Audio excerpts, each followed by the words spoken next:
Foxborough woke up with that uneasy little vibe that somebody nudged a few pieces around when nobody was looking, and left something waiting for Sunday. A roster move that happens fast and barely makes noise, a health update that can flip a drive on its head, and a note out of Denver that sounds like a gift, even though it might be bait. Then there's one name a lot of folks had stopped circling, suddenly stepping into the biggest spot of the year with real symbolic weight. When it gets loud and the margins get thin, who do you trust? You can feel it when the Patriots are playing chess instead of just playing football. The moves look small at first, until you realize what they're saying about priorities, about health, about the real plan. All week, the conversation has been edges, shutting down the run and forcing 3rd and long. And in the middle of that, a veteran pops up in Foxborough, quietly, like, I'm just depth, I'm just insurance. Then the twist hits. Before anyone could even settle into the idea, that piece was already gone. Darrell Taylor's stay at Gillette Stadium ended 1 week after it began. New England released him from the practice squad, and that spot is open again with the AFC Championship game staring everybody in the face. And no, this isn't some random body you forget about. He's 28. He was a 2nd-round pick. He's played real NFL snaps and put real stuff on film. He's got a season on the resume with 9.5 sacks, and he's logged meaningful special teams work too. That's usually the kind of profile that makes Patriots fans go, wait, why wouldn't you keep that around? So why was it that quick? Because this time of year isn't about what you did 2 seasons ago. It's about whether the staff believes you'll be assignment clean the second you step on the field. One busted edge, one bad eye, one hesitation, and you're chasing. And that's especially true walking into Mile High, where Denver will test discipline with tempo, motion, and anything designed to make you pause for half a beat. Vrabel didn't really sugarcoat the timeline either. He said they'd talked with Taylor in free agency. It didn't happen then. And when Taylor became available, they sat down and brought him in. In Patriots terms, it looked like an opportunity ad, a short-term layer of depth for a very specific window. And if that layer disappears 9 days later, it tells you something. Maybe the need changed fast. Maybe the staff didn't feel like Taylor could plug in cleanly at playoff speed, especially coming off an ankle issue and bouncing around rosters recently. And the part that makes it hit even harder, Harold Landry III is out.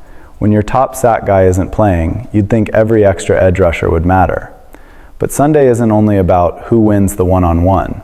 Denver's going to try to win with timing, quick play action, pre-snap movement, run looks that morph into something else.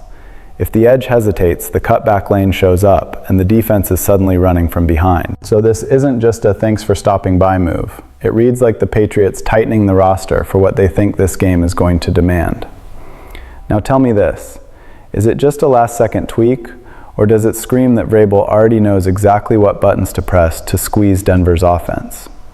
Because speaking of Denver, the update on their run game is the kind of thing you don't ignore, and it might be the cleanest advantage on the board all week. While everyone was still trying to interpret that quiet move in Foxborough, the Denver side dropped a little thunder you could almost miss. Because AFC #1 seed makes you picture a team that can beat you any way they want. Zoom in though, and the story gets way more interesting. The Broncos have quietly been one of the weaker rushing teams among the playoff group, and a big reason is that Week 10 injury to J.K. Dobbins. Before he went down, the run game had real bite. Dobbins led them in rushing 9 times in his shortened season and hit 2 100-yard games. Through those first 10 weeks, Denver was averaging 128.6 rushing yards per game, a pace that would have had them right there in that top 10 rushing conversation. Since the injury, they've fallen to about 100.3 rushing yards per game, fewer than any other playoff team. That's not a tiny dip, that's the offense losing a whole pillar.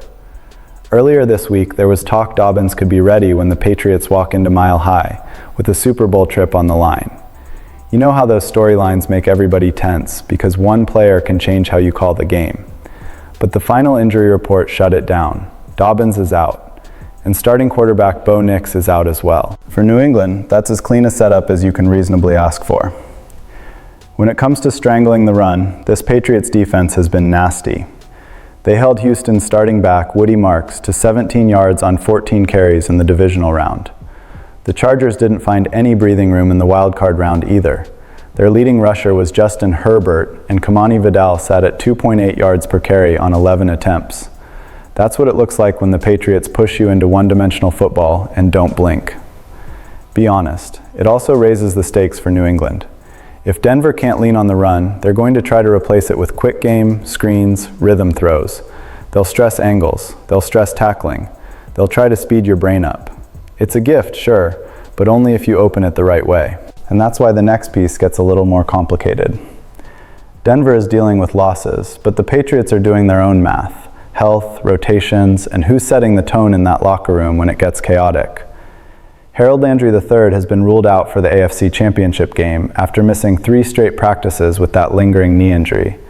And it matters on more than one level. Landry isn't just a sack number. He's the voice on the edge. He's pre-snap recognition. He's the guy keeping everyone aligned when an offense is trying to steal leverage.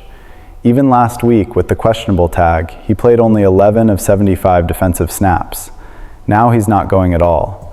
That's a captain missing in the biggest moment. Meanwhile, New England heads from Foxborough to Mile High with a list of questionables. Running back Jennings, wide receiver Mac Hollins, defensive tackle Joshua Farmer, and linebacker Marte Mapu. None of these are throwaway names. Each one has a role tied to the plan. Hollins had been leading the team in offensive snaps before going on injured reserve. He's not always the flashiest target, but he blocks, he does the dirty work, and he shows up when defenses aren't paying attention. Jennings and Farmer give you depth where you feel it late. Mapu brings that spark on special teams that flips field position. And in a game like this, a hidden 12 yards can turn into a whole different series. Don't miss this either. Carlton Davis III is good to go. He exited late last weekend and entered concussion protocol, but he was a limited participant, got back out there, and he'll have the green light. That's a big deal because his impact was immediate. He picked off the first 2 passes thrown his way last weekend. If Denver ends up throwing more than they want to, having Davis available changes how aggressive you can be on the back end. There's a transaction deadline before kickoff, and the Patriots are going to have to make choices. Who's active? Who's truly ready? Who can handle that moment without you holding your breath on every snap? Because if the defense stays organized, even without Landry, the advantage is still sitting there. But the margin is razor thin. And that's why the last story lands the way it does. This one is leadership, trust, identity. If the rest of this feels like cold math, this part isn't. Who carries the soul of the team when the noise rises? Anthony Jennings is going to be a game captain for this AFC Championship game, and it's not just ceremony. He's the longest tenured Patriot on the active roster. Different eras, different roles, different expectations. He's lived it. He spent most of the preseason and early season in that trade or release chatter. Instead of talking, he worked. Instead of asking for attention, he earned snaps. And now, on the biggest Sunday of the year, he's the one walking out there for the coin toss representing Foxborough. Vrabel didn't hesitate. He called it an easy pick. Professionalism, consistency, physical play, special teams, finding a role and owning it. That's Patriots DNA, plain and simple. And on the field, his playoff run has been loud. A sack in each postseason game, 6 pressures credited. He's shown up against the run and against the pass, and with Landry out, his importance jumps another level. He's not the most explosive edge rusher in football, but he's the kind of player who rarely busts an assignment. And in Denver, one bad angle can turn into a long afternoon, fast. I mean it, one misstep and you're staring at a chunk play before you even blink. What's crazy is that earlier in the year, it didn't even look like this scheme would favor him. More aggressive, more upfield, attack first. Plenty of people figured he'd get squeezed. Then he adjusted.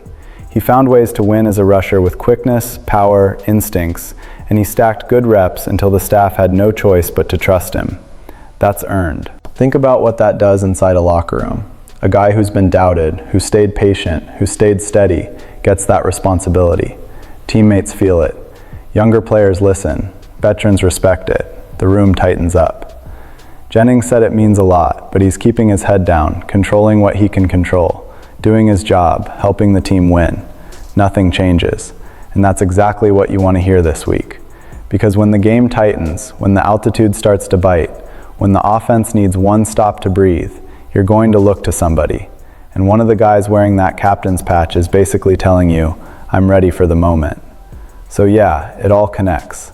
A quiet roster tweak, a breakout of Denver, a health report that forces tough decisions, and leadership rising right on time. The Patriots are walking into Denver not as some supporting character, but as a team that knows who it is, even when the situation gets uncomfortable. Now I want your take. Which one of these stories changes your confidence the most heading into Sunday? Are the Patriots ready to punch their ticket back to the Super Bowl? Drop your thoughts in the comments, hit like, and make sure you're subscribed. Because if this team plays to its identity, we're going to be talking about Foxborough in a very different way by the end of the weekend.